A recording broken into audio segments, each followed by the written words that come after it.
देखिए, कोई भी फसल हो, पौधा उत्पन्न करना हो, बीज बहुत अहम है। वो बीज संस्कारों का हो, वो बीज हो। तो हमारे साथ लोकेन जी भी हैं। अशोक जी, लोकेन जी, आप दोनों का बहुत बहुत स्वागत करता हूं। और सबसे पहला सवाल तो लोकेन जी आपसे शुरुआत कर रहा हूं। जैसे मैंने कहा कि शुरुआत बीज से होती है, इसलिए मैं इस पैनल की भी शुरुआत आप ही से कर रहा हूं। तो ये बीज का उद्योग लगाएंगे, किसानों को अच्छा बीज पहुंचाएंगे, ये ज़रूरत आपको कब महसूस हुई और क्यों वरदान ग्रुप ने इसी सीड में इसमें आगे बढ़ने की सोची? और क्या किसानों की हित की मन में सोच था, या कोई आपको लगता था कि कॉम्पिटिटर तो है लेकिन वो क्वालिटी प्रोडक्ट नहीं पहुंच रहा है, उस वजह से आपको आना पड़ा? सर्वप्रथम इस मंच के माध्यम से जो आपने हम लोगों की पृष्ठभूमि को रखने का एक अच्छा अवसर दिया है, जी न्यूज़ का आभार है, धन्यवाद है। जैसा कि आपने बताया, व्यक्ति हो, जीव हो और चाहे कृषि हो, सबसे पहले बीज हमारी एक प्राथमिक आवश्यकता होती है। मैं एक मध्यम वर्गीय किसान परिवार में जन्मा।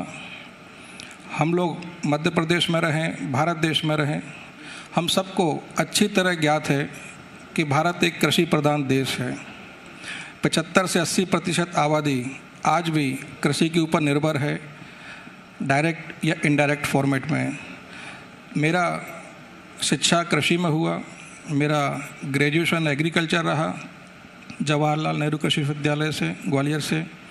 उसके बाद मार्केटिंग किया MBA में इंदौर से, देवी अहिल्या यूनिवर्सिटी से। चूँकि एक लगन था और जिस परिवार में हम जन्मे हैं, जिस स्थान पर हम जन्मे हैं, जिस माटी पे हम जन्म लिए हैं, हम लोगों ने देखा, भली भांति से परिचित रहे, हमारे माँ बाप, हमारे भाई बंधु, रिश्तेदार कहीं ना कहीं से बीज बोने के लिए लाते थे, खरीदते थे और काफ़ी महंगी दरों पर।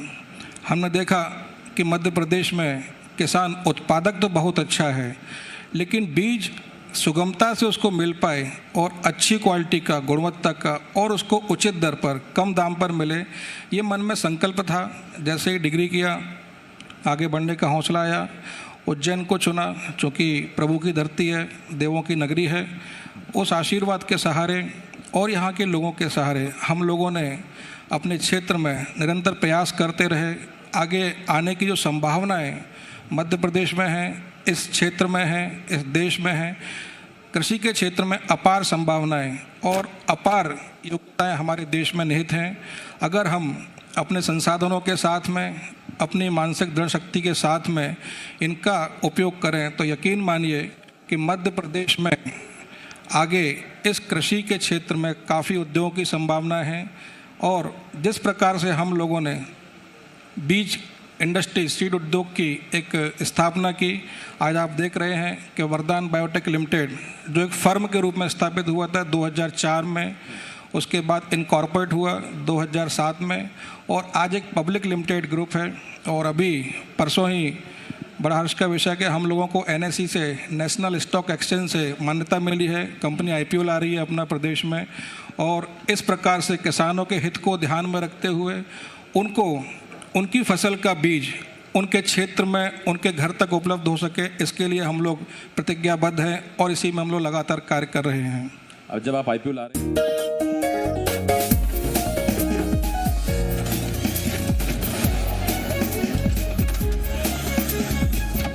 जो किसानों के साथ जुड़ा हुआ है, आज मैं आपसे इस मंच से पूछता हूं, इन 3 कृषि कानूनों को आप एक ऐसे व्यवसायी के रूप में जो किसानों के लिए बीज का उत्पादन कर रहा है, वो क्या सोचता है? बाकी आप अगर चैतन्य जी को देखते हुए जवाब देना चाहें तो भी स्वागत, ना देखते हुए देना चाहें तो भी स्वागत। नहीं, अच्छा प्रश्न है। और विगत कुछ माह से हम देश में देखते आ रहे हैं कि किसान और राजनीतिज्ञों के बीच में एक जंग छिड़ा हुआ है इस बात को लेकर के। चूँकि मैं न राजनीति की बात करूँगा, मैं किसान और उद्योग की बात करूँगा। हाँ, ये ज़रूर है कि हर युग में बदलाव आते हैं, संशोधन होते हैं, नियम आते हैं जब आवश्यकता पड़ती है। भारत सरकार ने भी इसमें एक कदम कृषि कानून के रूप में उठाया।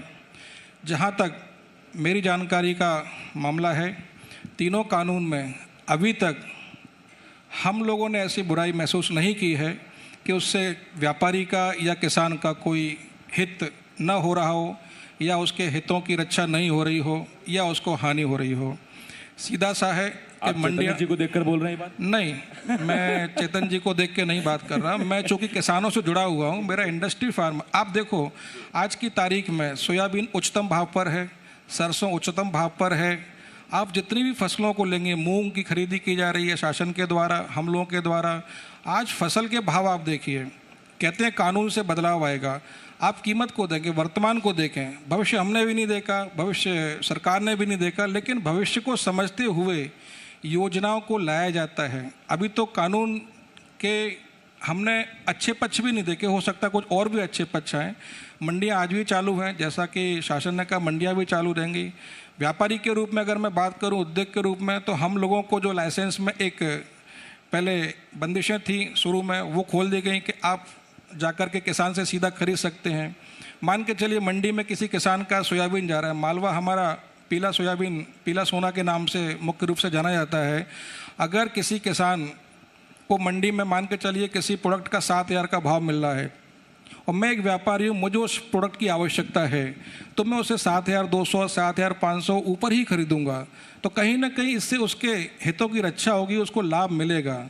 ये हो सकता है कि विभिन्न राजनीतिक दल अपने विचारों के अनुसार उसका वर्णन करेंगे, लेकिन देखा जाए तो अभी तक जब से कानून आया है, जहाँ जहाँ लागू हुए हैं, चाहे वो प्रदेशों में हो चाहे कहीं भी देश की मंडियों में हो, उससे मुझे नहीं लगता कि अभी तक कोई ऐसा नुकसान या कोई ऐसा बड़ा परिवर्तन जो किसानों के हित में न हो, वो मुझे नज़र नहीं आया अभी तक। और जाहिर तौर पर जब बात किसान की होती है तो बात होती है देश के अन्नदाता की, और देश के अन्नदाता को सम्मान देने का काम वरदान ग्रुप कर रहा है। किसानों के लिए उन्नत बीज की भी किस्म तैयार की जा रही है, जिसके बारे में आपसे मैं जानना चाहूँगी। लोकेंद्र सिंह जी, आपने जब वरदान बायोटेक शुरू किया, बहुत सीमित पूंजी से शुरू किया, क्या कहानी थी, क्या उद्देश्य था उसके पीछे, और कितनी कठिनाइयाँ हुई, चुनौतियाँ कैसी रही उस समय, और उज्जैन शहर में ही ऐसा क्यों? कठिनाई तो जीवन के हर पग पर आती है, चाहे वो उद्योग हो, चाहे राजनीतिक लोग हो, और चाहे सामाजिक हो, और चाहे हम जैसे कठिनाई बढ़ाते हैं, दूर करते हैं? कठिनाइयाँ हर क्षेत्र में हैं, वो उनसे पार पाते हैं, हम अपनी कठिनाइयों से पार पाते हैं।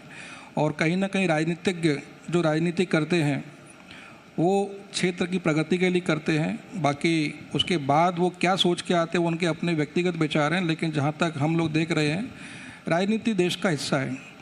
जैसा कि आपने बताया कि कठिनाइयों के माध्यम से हम लोग आए, छोटे परिवार से थे, किसान परिवार से थे, लेकिन मन में एक लगन थी, एक विश्वास था। हमेशा एक अपने लक्ष्य सेट किए हम लोगों ने, एक टारगेट सेट किए कि हमने ये करना है, आगे जाके ये करना है। छोटे छोटे टारगेट हम लोग बनाते गए कि 2 साल में हमें क्या करना है, अगले 4 साल में हमें कहाँ जाना है। उज्जैन की नगरी में चुनने का एक कारण बड़ा ये था कि एक तो देव नगरी है, धार्मिक नगरी है, प्रभु की नगरी है, और मालवा, जैसा कि हम सब लोग जानते हैं कि मालवा की मिट्टी बहुत उपजाऊ मिट्टी है, यहाँ असीम संभावनाएं हैं। यहाँ का कृषक मेहनती है, तरक्की पसंद इंसान है, और जब किसान एक्सपेरिमेंट करता है तो वो बहुत आगे ले जाने की क्षमता इस देश को रखता है। क्योंकि प्रयोग अगर हम ना करेंगे, कहते हैं कि हम जहाँ से आते हैं, मेरा मूलतः जन्म स्थान मुरैना जिला रहा है, हम किसी भी क्षेत्र से आएँ, हम लोगों को सिखाया जाता था छोटे में कि नौकरी करो, पढ़ाई करना है नौकरी करो। लेकिन शुरू में ध्येय था कि नौकरी के लिए तो नहीं पढ़ना है, लोगों को रोजगार और नौकरियां देने के लिए पढ़ना है। और वो कार्य हम करते आए, और ईश्वर का सहयोग, उसका आशीर्वाद सदैव रहा, माँ बाप का, इस क्षेत्र का, इस क्षेत्र की जनता का, लोगों का। और हर वो पड़ाव, असफलताएं भी मिली, लेकिन कहते हैं कि असफलताओं से विचलित नहीं होना चाहिए, बल्कि अपने मनोबल को, अपने आत्मविश्वास को एक संग्रहण करके उसकी ऊर्जा को आगे ले जाने के लिए उपयोग करें। जैसे आप अभी राजनीतिक लोगों से ही बात कर रहे थे, मैंने कई राजनीतिक देखे हैं जो 4 चुनाव हार जाते हैं लेकिन विचलित नहीं होते। वो फिर दोबारा मेहनत करते हैं कि मेरा कहाँ पे बूथ कमज़ोर था, मेरी स्टाइल कहाँ पे ख़राब थी, या जनता ने मुझे इतना इस क्षेत्र में क्यों नहीं पसंद किया। हम जब उद्योग की बात करते हैं तो एक उद्योग डालते हैं, एक असफलता पर ही मन विचलित हो जाता है। मैं खासकर युवाओं से कहूँगा कि विचलित ना होवें, क्योंकि अगर हम विचलित होंगे तो आगे जाने की जो शक्ति है वो हमारी व्यर्थ चली जाएगी। अपनी शक्ति को, अपनी ऊर्जाओं को और अपनी शिक्षा को सहेज कर रखें, उसको एक संगठन का रूप दें, और जैसे जैसे हम आगे बढ़ते जाएंगे आप यकीन मानिए मुश्किलें आएंगी, लेकिन वो मुश्किलों से सामना करने का हमारा पैटर्न, हमारा तरीका हम खुद अपने अंदर से निकाल लेंगे कि आखिर इस समस्या से हमें कैसे छुटकारा मिलेगा और इस समस्या को जीत करके या इसको हरा के हम आगे कैसे बढ़ेंगे। ये हम लोगों का सिद्धांत रहा और इसी सिद्धांत के माध्यम से आज तक कार्य करते आ रहे हैं। मुश्किलें आज भी हैं, कल भी आएंगी, किसी ने भविष्य नहीं देखा, लेकिन जिस प्रकार हर व्यक्ति अपने क्षेत्र में काम कर रहा है, जब एक ट्रेन चलती है तो वो केवल एक स्टॉपेज के लिए नहीं बनती, कभी भी एक लंबी योजना के माध्यम से ट्रेनों का जाल बचाया जाता है कि एक स्टेशन के बाद दूसरे पर जाएगी, तीसरे पर जाएगी, सवारी आती हैं, लोग आते हैं, बैठते हैं, मुसाफिर आते हैं, जाते हैं। तो इसी प्रकार से आप किसी भी क्षेत्र में जाएंगे, चाहे वो राजनीतिक हो, सामाजिक हो, व्यापारिक हो, व्यवसायिक क्षेत्र हो, चुनौतियाँ आएंगी, चुनौतियों का सामना करना को पार करना। और ये बहुत अच्छा संदेश आपने युवाओं को दिया कि नौकरी पाने वाला नहीं, नौकरी देने वाला बनने की कोशिश करिए। आपके मन में अगर कोई बहुत अच्छा आइडिया है तो हिम्मत करिए। और देखिए एक मर्म आज बताया लोकेंद्र जी ने, राजनीतिक क्षेत्र में नहीं है, लेकिन कहा कि एक विधायक या एक नेता 4-4 बार चुनाव हारता है तो वो हारता नहीं है, वो कोशिश करता रहता है अगली बार कि मेरा बूथ कहाँ कमजोर था, मेरा कौन सा सेक्टर, मेरा कौन सा वार्ड कमजोर था। बहुत धन्यवाद मैं करता हूँ आपको। बहुत बहुत धन्यवाद लोकेंद्र जी, अशोक जी, आप दोनों का बहुत धन्यवाद। और देखिए एक व्यवसायी को, व्यापारी को सरकार सत्ता का साथ चाहिए होता है, एक सरकार और सत्ता को उद्योगपतियों का साथ चाहिए होता है, और ये एक साइकिल के 2 पहिए हैं जिसकी वजह से ही सफर आगे बढ़ सकता है। तो आज इन दोनों क्षेत्रों से हमारे साथ मेहमान थे। बहुत धन्यवाद आप दोनों का।